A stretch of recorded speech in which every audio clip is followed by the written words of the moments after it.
안녕하세요. 오늘 수업을 시작하겠습니다. 오늘은 구조상에 따른 문장의 종류, 단문, 중문, 복문에 대해서 공부를 해보겠습니다. 학생들이 영어 문법을 공부할 때 종종 단문이다, 복문이다 그런 얘기를 많이 듣고요. 또 특히 제일 어려운 건 복문을 단문으로 고쳐라 그러한 문법 문제도 있습니다. 자, 구조상에 따른 문장의 종류입니다.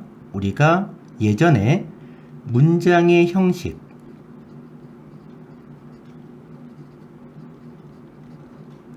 다섯 가지, 즉 1형식부터 5형식까지 배웠죠. 주어 동사로 되어 있느냐, 주어 동사 보호로 되어 있느냐, 주어 동사 목적어로 되어 있느냐, 이런 식으로 분류한 게 우리가 문장의 형식이라고 하는 겁니다. 여기서는 구조상으로 문장을 크게 세 가지로 분류한 건데요.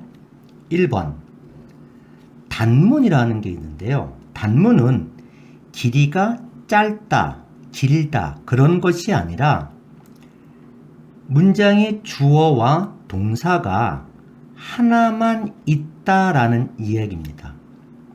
여기 1번을 보시면은요. 나는 의사이다 할 때 I가 주어, am이 동사 이렇게 돼 있죠. 한 문장에서 주어와 동사가 하나만 나올 때를 단문이라고 하는 거지 문장이 무조건 짧은 걸 단문이라고 하는 건 아닙니다. 다음 2번 중문인데요. 이 중문부터는 한 문장에 주어와 동사가 이런 식으로 두 개씩 들어갑니다. 근데 이럴 때에는 반드시 접속사라는 품사가 필요하죠. 중문과 복문의 차이점은 접속사로 어떠한 접속사를 쓰느냐의 차이입니다. 중문에 쓰이는 접속사를 우리는 and, 그리고 or, 또는 but, 그러나 so, 그래서 for, 왜냐하면 여기서의 for는 전치사가 아니라 접속사로 왜냐하면 이라는 뜻입니다. 요건 조심을 하셔야 되고요.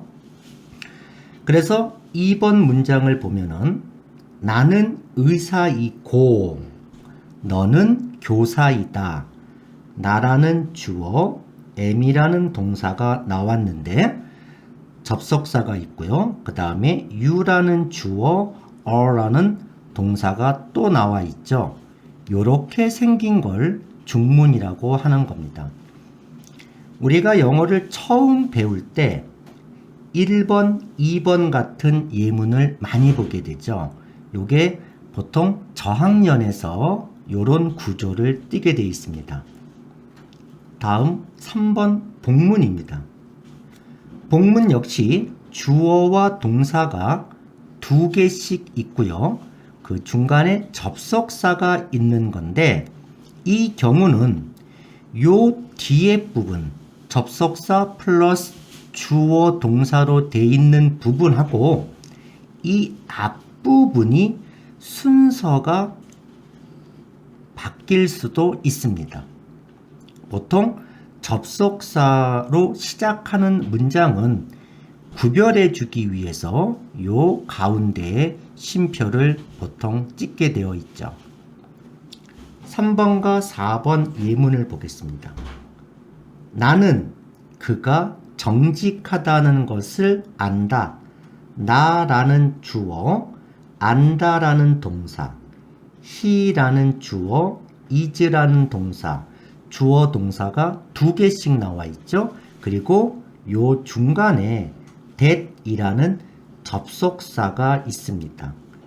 이 that은 우리말로 보통 것 혹은 고라고 해석이 되는 접속사입니다. 4번 문장은요. 접속사를 먼저 쓴 경우입니다. 그 다음에 it 주어, range 동사, 그 다음에 보통 구별을 해주기 위해서 쉼표를 찍고 그 뒤에 두 번째 주어 I가 나오고요. 그 다음에 will stay라는 동사가 나오죠. 만약에 내일 비가 오면 나는 집에 머무를 예정입니다. 라는 문장입니다. 다음 접속사, 관계대명사, 투부정사를 이용한 문장 변화 1번이라고 되어 있죠. 사실 단문, 중문, 복문은 각각의 문장으로는 그렇게 어려운 게 아닌데요. 아까 말씀드린 것처럼 단문을 중문으로 혹은 단문을 복문으로 이렇게 바꿔 쓰는 게 가장 어려운 문법 사안입니다. 1번을 보시면은요. 1번은 마침표가 2개가 있습니다. 따라서 이거는 2개의 문장이죠. 이 2개의 문장을 하나의 문장으로 결합을 하면 2번 여기에 접속사 and를 쓰고요. 그 다음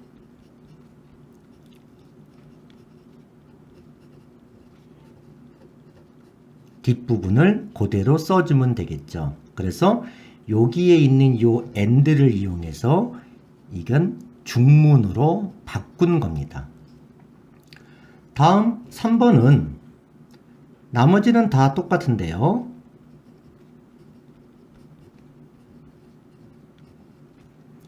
영어에서는 같은 문장에 같은 단어를 2번 쓰지 않으려는 경향이 있죠. 그래서 앞에 나온 명사를 그냥 명사로 쓰기보다는 대명사로 쓰는 경향이 있습니다. 그러면 요거는 사물이기 때문에 is로 써도 되겠죠. 2번과 3번은 결국 같은 얘기가 됩니다. 그런데 4번에서는 이 and라는 접속사와 이 and 앞에 있는 명사, 책을 대신 쓴 it이라는 대명사, 요 2개를 합쳐서, 즉 접속사와 대명사를 합쳐서 관계 대명사로 쓸 수가 있죠. 그러면 북이 사물이고 이 it이 목적격이기 때문에 목적격 관계대명사 위치를 쓰고요.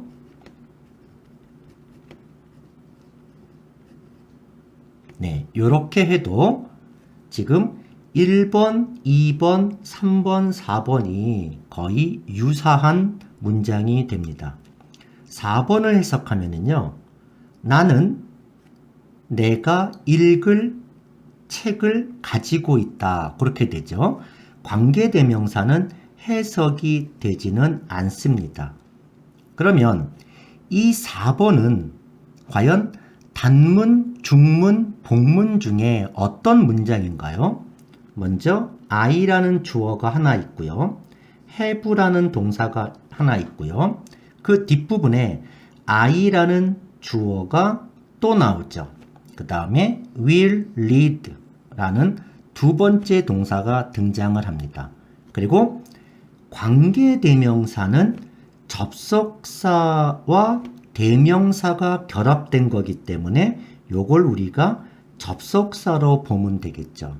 자, 그러면 이 문장은 복문이 됩니다. 그 다음 가장 중요한 거죠. 4번을 5번으로 고치는 겁니다. 그러면 여기 중문이 나왔고요. 복문이 나왔으니까 이번에는 어떤 게 나올까요? 단문이 나오는 겁니다. 자, 4번의 복문을 5번의 단문으로 고치는 게 가장 난이도가 높은 건데요. 자, 하는 방법이 어떠냐면요. 단문에는 주어 동사가 하나만 나옵니다. 따라서 이 두 번째, 이 주어와 이 앞에 있는 주어가 같은 주어니까 이 두 번째 주어를 쓰지 않아도 되지 않겠느냐. 다음, 접속사도 필요가 없죠. 단문에는. 그 다음, 조동사 will은 구태여 쓰지 않아도 문장에서 의미가 가능하다라고 해서 조동사까지 없어지고요. 그럼 나머지 이 단어만 남는데요. 이 단어가 동사이면 안 되죠. 따라서 요거를 투부정사로 고치는 겁니다. 그러면 이 문장을 해석하면 나는 책이 있습니다. 근데 어떤 책이냐? To read, 읽을 책. 그렇게 되죠. 그럴 때 이 투부정사는 앞에 있는 명사를 수식하는 형용사적 용법으로 쓰인 거고요. 보통 형용사적으로 쓰인 투부정사는 우리말 리을로 끝나는 말투입니다. 읽을 책. 그렇게 되죠.